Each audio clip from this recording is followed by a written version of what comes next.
Histoire le soleil. Une légende bushman. Uta, après s'être débarrassé de son bambin de la nuit, tendit ses mains tordues vers la joyeuse flamme et tourna son sourire engageant alternativement vers lui et ses petits maîtres. Ah! Qu'est-ce que garder un peu de soleil même quand le soleil est parti? Autrefois, les Bushmen, le peuple d'Uta, ne connaissaient pas le feu. Non. Mais Basjès, quand le grand feu, qui rend le monde chaud et lumineux, a traversé le ciel, ils étaient heureux. Ils chassaient, dansaient et se régalaient. Ils tiraient sur les beaux et gros chevreuils avec leurs petites flèches empoisonnées, les déchiraient en morceaux et mangeaient la chair avec du sang rouge qui en coulait. Ils n'avaient pas de feu pour la faire sécher. Et les racines et les éinties qu'ils déterraient avec leurs pierres pointues, ils les mangeaient aussi telles quelles. Ils ne cuisinaient pas, car ils ne savaient pas faire du feu. Mais quand l'homme blanc est arrivé, ils ont alors appris. Les Basjès voient, la tête d'Uta est grosse, plus grosse que la tête des Bahas, mais cela n'aide pas.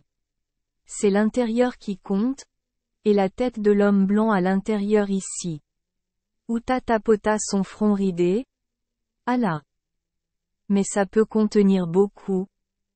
Autrefois, lorsque les habitants d'Uta avaient froid, ils se glissaient dans les grottes et se couvraient de peau, car ils n'avaient pas de feu pour s'asseoir. Oui. Ils ont été désolés lorsque le vieil homme dans le ciel a baissé les bras et s'est endormi. Quel vieil homme? Demanda Pissi. Tu veux dire le soleil? Aja. Ne savez-vous donc pas que le soleil était autrefois un homme? C'était il y a très, très longtemps, avant que le peuple d'Uta ne vive dans le monde, peut-être à l'époque de la première race, c'est-à-dire avant même les Bochimans de Pla, qui furent les premiers peuples dont nous savons vraiment quoi que ce soit. À cette époque, vivait à un certain endroit un homme dont les aisselles coulaient de lumière. Lorsqu'il levait un bras, l'endroit de ce côté-là était clair. Quand il leva l'autre bras, l'endroit de ce côté-là était clair. Mais quand il levait les deux bras, la lumière brillait tout autour de lui. Mais elle ne brillait qu'autour de l'endroit où il vivait. Il n'a pas atteint d'autres endroits. Parfois les gens lui demandaient de se tenir sur une pierre, pour que sa lumière aille plus loin. Et parfois il grimpait sur un copier et levait les bras. Ah! Puis la lumière s'est répandue très loin et a éclairé le veld sur des kilomètres et des kilomètres. Car plus il montait, plus la lumière brillait loin. Alors les gens dirent, nous voyons maintenant, plus il va haut, plus sa lumière brille.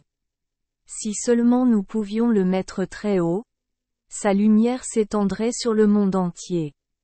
Alors ils essayèrent d'élaborer un plan, et finalement une vieille femme sage rassembla les jeunes et leur dit, vous devez aller voir cet homme des aisselles duquel jaillit la lumière. Quand il dort, vous devez partir, et le plus fort d'entre vous devra le prendre sous les aisselles, le soulever, le balancer d'avant en arrière ainsi et le jeter aussi haut que possible dans le ciel, afin qu'il soit au-dessus des copiès, en soulevant ses bras pour laisser couler la lumière pour réchauffer la terre et faire pousser des choses vertes en été. Alors les jeunes hommes se rendirent à l'endroit où l'homme dormait. Ils s'en allaient tranquillement, mais Basjès, en rampant dans le sable rouge pour ne pas le réveiller. Il dormait profondément et, avant qu'il puisse se réveiller, les jeunes hommes robustes le prirent sous les aisselles et le balancèrent d'avant en arrière, comme le leur avait dit la vieille femme sage. Puis, tandis qu'ils le balançaient, ils l'ont jeté en l'air, très haut, et il est resté là. Le lendemain matin, lorsqu'il se réveilla et s'étira, levant les bras, la lumière jaillit de dessous et éclaira le monde entier, réchauffant la terre et faisant pousser les choses vertes. Et ainsi de suite, jour après jour. Quand il leva les bras, il faisait clair, il faisait jour. Lorsqu'il baissa un bras, le temps était nuageux et le temps n'était pas clair.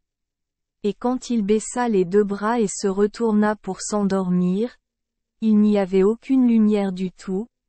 Il faisait noir. C'était la nuit.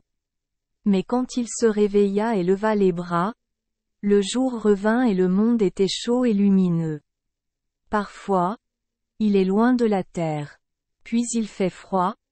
C'est l'hiver. Mais quand il s'approche, la terre se réchauffe à nouveau. Les choses vertes poussent et les fruits mûrissent. C'est l'été. Et ainsi de suite, mes Basjès. Le jour et la nuit, l'été et l'hiver. Et tout cela parce que le vieil homme aux aisselles brillantes a été jeté dans le ciel. Mais le soleil n'est pas un homme. Uta, dit carrément Willem. Et il n'a pas de bras. Non. Mon Bâche. Pas maintenant. Ce n'est plus un homme.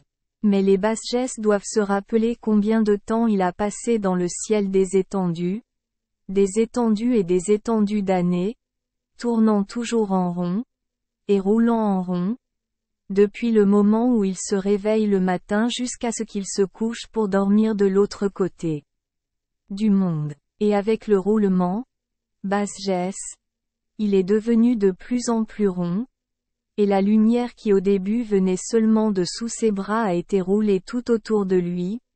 Jusqu'à maintenant, il est une grosse boule de lumière, roulant d'un côté du ciel à l'autre.